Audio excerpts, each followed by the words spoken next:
Sanibonani guysini and welcome back to the channel. Now in today's video we are reviewing Itonga. Listen, Itonga has been keeping us glued on our TV screens because child. So if you have been missing out, I am here to fill you in. Usanele and Umanele have finally done the spiritual swipe, and now Umanele is living in Sanele's body. I always confused the two. I always confused the two, and I am so sorry. Okay. Now, with the Banele who have now swapped and is now using Sanele's body. We all know how Banele is. They have had a problem in the family. They've lost the tenders and they need their tender. It's their bread and butter. And Ubanele is actually back to sort out that mess. And, the first thing that he thought about was the gun. Oh my gosh, my family and I are in this mess and I gotta help my family. And he's just like, oh yeah, I need a gun. He was like, I need a gun to get out of this problem. Like, what else would I say, or how else would I get out of this problem? I need to get myself a gun. And his family is kind of being skeptical with him, but Usanele is back into his norm now, and the first thing that he also did was to go and confront Untanzi. He was like, lalela Untanzi, lalela amabhizinisi asekhaya ngibuyile futhi ngizowathatha wonke. And uNtanzi uyasho la ukuthi yazini wena mfana wakaMagwaza ngikukhonzile mina nani kodwa unenkani and angazi ukuthi ngizokusiza kanjani kule ndaba yakho ukuthi unenkani, and therefore ngikutshelile ukuthi hlukana nogahla phansi. And uNtanzi uyasho la ukuthi honestly, even if ngiyafisa ukukusiza, but angazi ukuthi ngizokusiza kanjani at this point, because ngikutshelile ngakuwonyisha number of times ukuthi hlukana nogadla, but awuzange wena ukwenze lokho. Manje nami ayikho into ezokusiza ngayo, when it comes to amabhizinisi, because amabhizinisi manje aphethwe ugadla and ayikho even if ngiyafisa ukuthi ngikusize, but angazi nami ukuthi ngingakusiza kanjani at this point. Yazini uLontusana uSanele at some point Banele wabona uzama lapha kwaNtanzi, wavele wachokeka, like uNtanzi ubeqhubeka ekhuluma nani, but nje uLontusana uBanele ubengasekho lapho, bese kuzama sebona kahle ukuthi inkosi yami nanti igugu lami. Hi, and then ke lapha uSanele ke uyabawonisha ke vele uNtanzi benobhuti wakho ukuthi lalelani, akusenandaba vela ngeke ngisize ngalutho papa yini, kodwa into ekumele niyazi iyodwa ukuthi mina ngibuyile futhi ngizowathatha wonke amabhizinisi asekhaya, and then he left. And uNtanzi la is left talking to his brother. Ubhuti wakhe yasho ukuthi should we be concerned nani, uyabuza la kubhuti wakhe. Ubhuti wakhe uthi hayi suka manje, lo mfana kwaMagwazi uyamazi nawe uyistiti, because then everyone was under the impression that this is Sanele. Abekho abacabanga nokucabanga ukuthi no, this could be uBanele. No one is even there at all. So even the Magwazas are relaxed. Okay, uBanele wabona ukuthi yazini akavele yele site, and when he arrived there wathola abasebenzi bakagadla besebenza. Ke wavele wakhipha isibhamu wathi lalelani, ngisacela ukuthi ningihambele kule site, but ayibona le site akuseyona nje yakini, sekuyekagadla. Wathi lalela ayikho vele nento engifuna ukuyikhuluma nogadla at this point, ngaphandle kokuthi nje nina ningihambele, unless senifuna ukuhamba nohlangana namathonga yini. Ayike sanwa lami, I'm telling you ukuthi kwavele kwashintsha yonke into. Bahamba ke babaleka ke bandla bonke abasebenzi bakagadla bavele bathi asibalekeni sambeni ngoba ayikho ke lento, you know. And then uGadla ke after finding out ngendaba kaLentuzana kaBanele ukuthi uzile esayithini ezoyithusela kubasebenzi abakhe, hey wavela wafudumala wathi yazini yena nje uzodilisha noSanele man to man, okay. And uBanele also again waphinde wabuya futhi wabuyela esayithini kaGadla, and this time around manje sekunoGadla ke uGadla uyasho ukuthi lalela le ndaba yakho ukuthi ungene uphume la esayithini yami uzenzele ngathi izongicika. And no Banele naye uyasho la ukuthi no listen, mina kahle ngizele ukuzokutshela nokuzokucela kahle kuse-early ukuthi lalela ngizokubhadala mina. Ngizokubhadala imali yakho mangabe mhlawumbe ufuna imali ngizokubhadala, it's fine, but ngisacela ukuthi ungisize ungihelebe ungilontuzele ungizele uvume ukuthi ungithengisele back isayithami unginikeze yonke into yami back to mina. uGadla you know is mocking uBanele ukuthi lalela ngoba mina ngiyisigwili nje, nawe uyabona ukuthi mina ngiyisigwili. Njengoba ngiyisigwili wena ubhekile nje ungangithenga ngani, ungangibhadala malini, lalela yakho into ongibhadala yona and ayikho lento engiyifisayo nengiyifunayo kuwena, you know. Ngaphandle kokuthi nje you are standing on my land, you are standing on my sides, on my business, into nje ezokusiza ukuthi uphume la uhambe. And then ke uLentuzana uGadla njalo started to threaten uSanele ukuthi yazini wena ngikukhonzile ukukukhonza kodwa nje anginqeni futhi ukuthi ngivele ngikuhlanganise newele lakho mangabe usulikhumbule kakhulu, you know. Ekwate ke lapho uLentuzana uBanele esesithi withdraw isibhamu.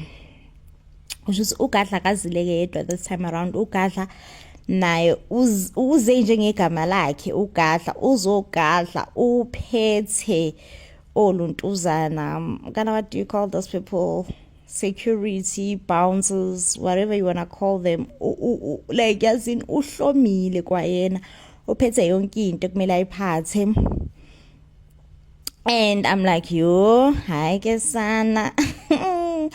uGadla naye uze prepared ukuthi yazini if needs to be, so be it. So I get guys in bengena choice ke lapho uSanele other than ukuthi evele eyishiye vele site kaGadla, because uGadla bese munishilo ukuthi lalela ngikukhonzile ukukukhonza kodwa please asingenzani kanjalo. So after that yena uSanele ube Dojumbali la Dojumbali.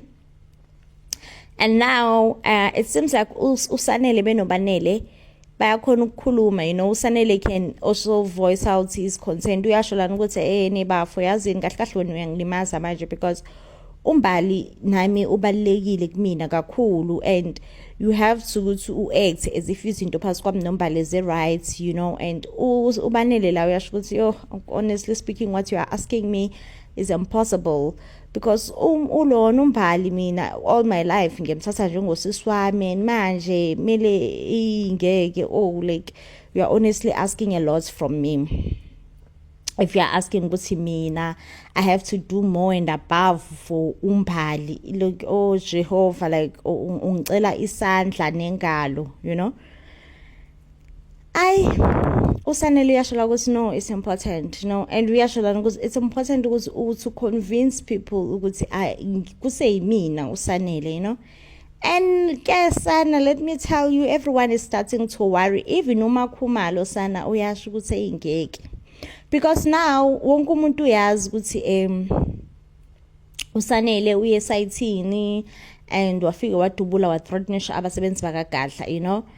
And everyone manje lapha kaMagwaza ba-worried basho ukuthi no, this cannot go on, like it cannot go on at all, because you threatening people like kuzoba kubi, you know, and we do not want to get on uLuntusan Untanzi's wrong side. But lo ubanele uyasho ukuthi no, now it's too late, it's already done. Unfortunate, it's already done. Sengikwenzile mina and wonke umuntu useyazi ukuthi ngiyenzeni, and honestly angiyisoli, because mina ngidefend umndeni walayikhaya, and if I don't do it, no one else will and no one else would, you know. Yay.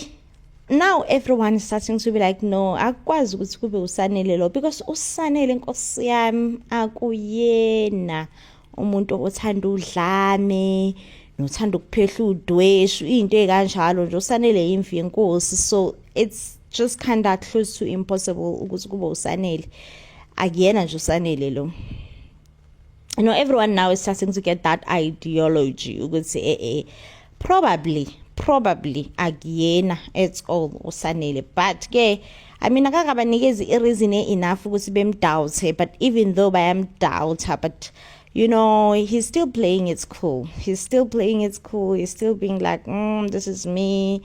And yeah, moving along to the next storyline. Yay guys, uBanele, I mean to say uBanele, whenever he is with Umbali, ngathi esinye nje isithithithi sesi-DDD.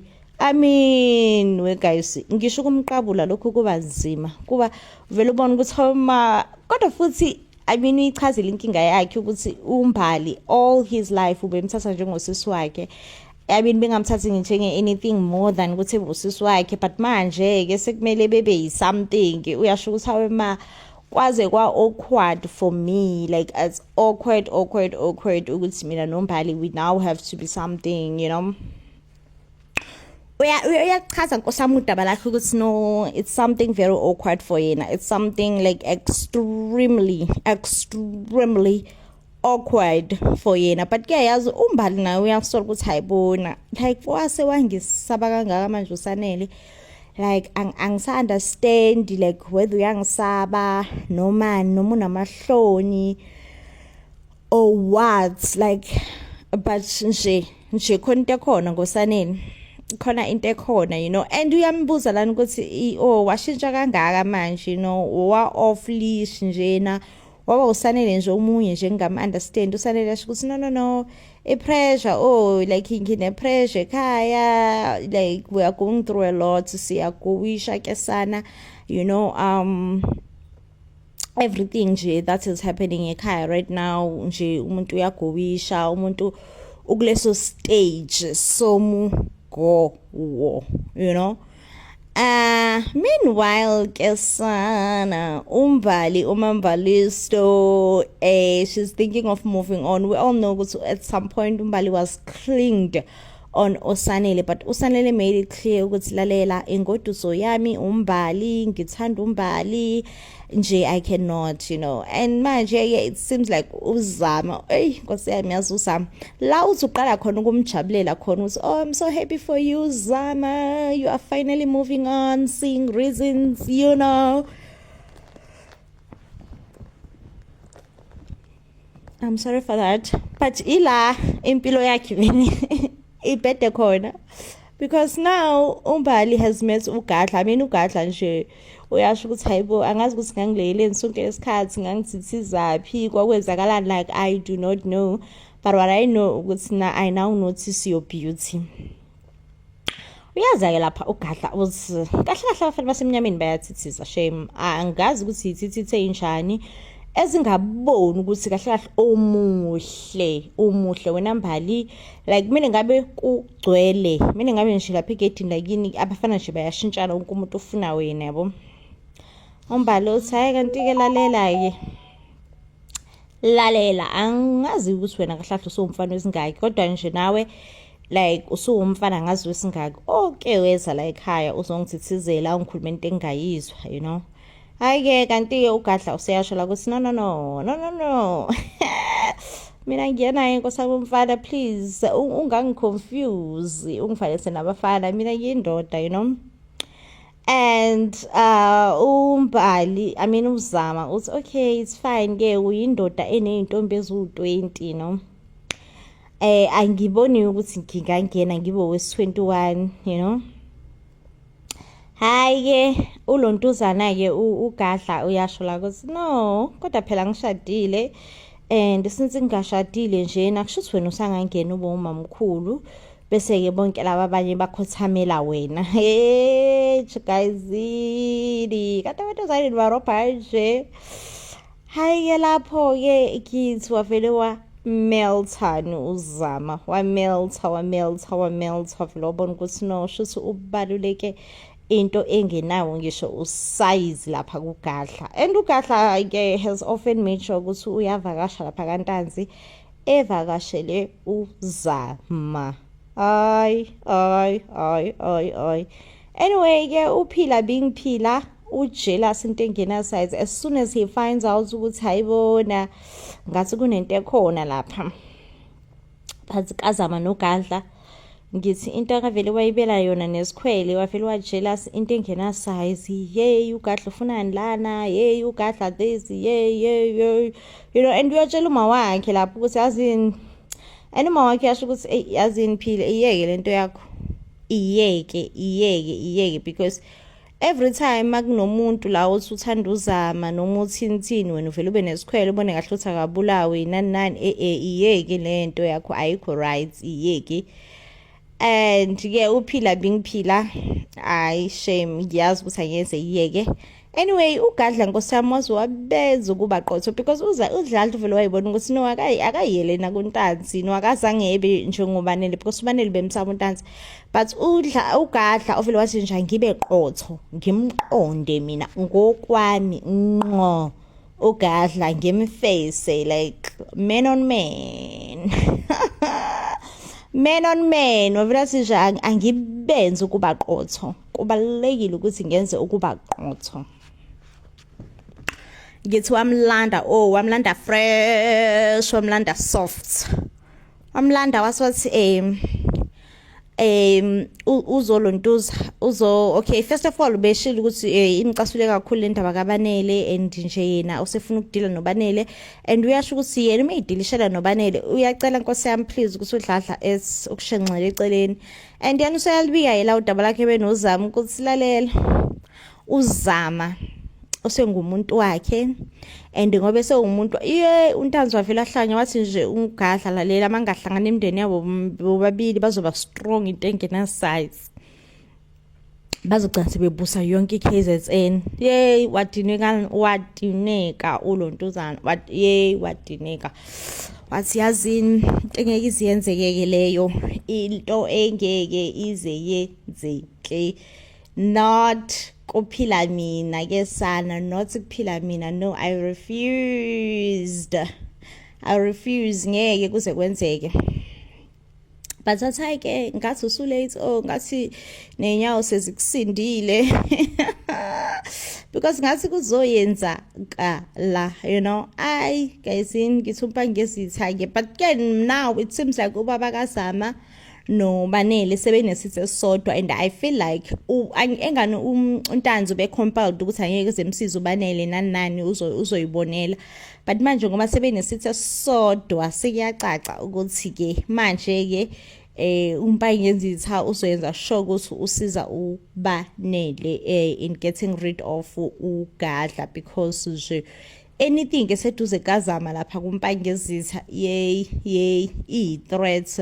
So ngokubona kwami ke manje it seems like uGadla benoBanele they will now start working together, because also uBanele ubone uZama estory ehamba noGadla wathi ukuthelani, and honestly I was so sure ukuthi like uzoyenza something, but akenzanga lutho Nkosi yami, akenzanga lutho, even though uGadla bemprovoke ethi nje lalela wena ngathi kumele ubuyele eThekwini uyofundisa izingane ngoba eyingeke sesiyabhinyesa sesinokukhulu ukufudumala sesifuthu esikhona la ekhaya because of you.